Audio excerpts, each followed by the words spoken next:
Nakilang ano, tanghalian? Oo. Aba, kawawa ka naman. Siyempre. Dami-daming ulam doon, ayaw mo ng ulam. May sabaw, may pinirito, may longganisa, ano ba? Pagkaya ko ng 17 hours, tapos ito lang pagkain ko pag-uwi. Konsensya ka pa, di bali kung walang kanin at saka ulam. Talaga, oh. Hindi, ito lang gusto ko kain. Ayan yung kabuhayan ko, pre, oh. Ayan. Ayan.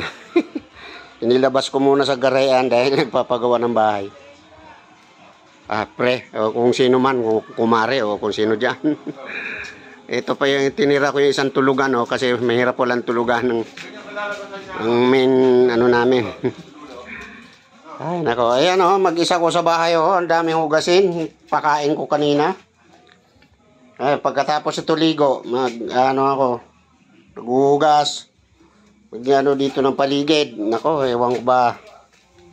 Nag-iisa kasi sa buhay. Ay, kinabit na yung ano, dong. Yung breaker. Dapat siguro maano, no, malagyan ng yero. Ay, ayan, uulan eh. Ay, yung dulo ng mangga ko. Okay, hanggang dyan lang muna tayo.